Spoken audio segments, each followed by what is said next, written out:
அது என்னது ஸ்கூட்டி அதை தள்ளிக்கிட்டு போன்னு சொல்லணும். ஸ்கூட்டியை தள்ளிட்டு போனா ஸ்கூட்டில வர பொம்பளை பிள்ளைய பூரா தள்ளிட்டு தெரியும்.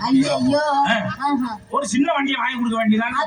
அவனுக்கு 2 லட்சம் 3 லட்சத்துல எப்பி செட்டு கேடிஎம் வண்டியை வாங்கி கொடுத்து அதை 100ல போயிட்டு 108ல வரான். நொறுங்கி போய் வரான். எங்க பார்த்தாலும் சின்ன கொஞ்சம் வயசு சின்ன வயசுல கண்ணீர் அஞ்சலி போஸ்ட் பிளக்ஸ் வச்சு வாழ வேண்டிய வயசுல தலைக்கவசம் உயிர் கவசம் காவல்துறை நண்பர்கள் அங்கங்க இருந்துகிட்டு நமக்கு தகவல் சொல்றாங்களே எதுக்கு? ஒரு இடத்துல அபராதம் போட்டா அடுத்த இடத்துக்கு போகும்போது ஹெல்மெட்டை வாங்கி மாத்திரணும். இங்க போலீஸ் நின்றா இங்கிட்டு குறுக்க ஒரு பாதை வைக்க காவல்துறை சொல்றாங்கன்னா நல்ல விஷயத்துக்காக சொல்றாங்க. அதனால தலைக்கவசம் உயிர் கவசம் தலைக்கு மட்டும் கவசம் போடாதீங்க, போட வேண்டிய எல்லாத்துக்கும் கவசம் போடுங்க. என்ன சொல்றீங்க? உனக்கு பின்னாடி ஒருத்தர் இருக்கலாம் பாரு ஜெண்டா, அவனுக்கு அதை சொல்லு. அதனால நாகரிகம் பெருகிருச்சு. அன்னைக்கு என்ன வளர்க்க ஆத்தாமாரு 16 உள்ள போத்துச்சு. ஒரு உள்ள 2 உள்ள இல்ல 16 உள்ள. வீட்டுக்கு வீடு ஒரு கிழவி இருக்கும். தண்டட்டி ஓட்ட கிழவி தமிழச்சிங்கிற அடையாளத்தோட வீட்டுக்கு வீடு ஒரு கிழவி இருந்து பிரசவம் பார்த்து பிள்ளைய பெத்த தகப்பட்ட அப்படி எடுத்து நீட்டுச்சே. அது எந்த நீட்டுல படிச்சிச்சு? இன்னைக்கு நீட்டுல படிச்சாதான் டாக்டர். அப்ப முன்னாடியே படிச்சவங்க என்ன செய்ய? அவங்க எல்லாம் கொத்து வேலைக்கு போயிட்டாங்க. ஐயோ, நீட்டுல படிச்சவங்க டாக்டர்னா இதுக்கு முன்னாடி டாக்டர் வேலை பார்த்து தையல் போட்டு ஆபரேஷன் பண்ணாரு.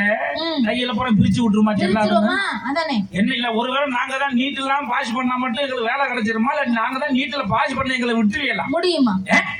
என்னையா காதல் அடக்கிறது மூக்கு தீக்கிட்டு அம்பட்டையும் கழட்டிக்கிட்டு விட்டுட்டான். சரி, என்னைய கொடுமையா இருக்கு. எதுக்காக சொல்றோம்? அரசாங்க ஆஸ்பத்திரிக்கு போனா வலிச்சா புள்ள வரும். சரி, பிரைவேட் ஆஸ்பத்திரிக்கு போனா கிழிச்சாத்தான் புள்ள வரும். எப்படி சொல்றீங்க? எந்த பிரைவேட் ஆஸ்பத்திரியில சோபரேஷன் நடக்குதா? அரசாங்க ஆஸ்பத்திரியில 100% சோபரேஷன் நடக்குது. சரி, பிரைவேட் ஆஸ்பத்திரியில எப்படி நடக்குது? உள்ள லேசா வாங்கி எடுத்தா போது நேரம் கூட்டிட்டு பிரைவேட் ஆஸ்பத்திரி தான் போறேன். அங்க போனவங்க டாக்டர் கையை பிடிச்சி பாக்குறாங்க. கங்க்ராச்சுலேஷன், நீங்க அப்பா ஆயிட்டீங்க, நான் சித்தப்பா ஆயிட்டேன் சொல்றாங்க. என்ன சொல்ற? அதாவது கவர்மெண்ட் ஆஸ்பத்திரியில டாக்டர் அப்படி கவனிச்சு பார்க்க மாட்டாரு. அவர் பல பேஷண்ட்களை பாக்குற கவனிச்சுலாம் பார்க்க மாட்டாரு. இந்த பிரைவேட் ஆஸ்பத்திரியில பாத்துக்க என்னமோ தாம்பத்த உள்ள மாதிரி அவன் கொண்டாட்டி மாதிரி அவன் சித்தப்பா மகன் விழுந்து விழுந்து கவனிக்கிறத சொல்றேன். வாங்கி கொடுத்து கவனிப்பா, அப்படி கவனிப்பா இருக்கும். கைய புடிச்சு பார்த்தவொடனே கங்க்ராச்சுலேஷன் தான். இனிமேல் நம்ம கடையில தான் நீங்க ஊசியை போடணும். 9 மாசம் வரைக்கும் அங்க ஊசியை போட்டு 9 மாசம் கழிச்சு மறுபடியும் 10வது மாசம் ஸ்கேன் எடுத்து பார்த்தா இப்ப டாக்டர் துடிச்சுறாரு. தலையை குடிச்சிருச்சு, உடனே ஆபரேஷன் பண்ணணும். என்னன்னா டாக்டர் இப்படி துடிக்கிறாருன்னு பார்த்தா அங்க ஊர்ல வீடு கட்டி மூடாம இருக்கும். காசு 2 லட்சம் ரூபாய் தேவைப்படும்.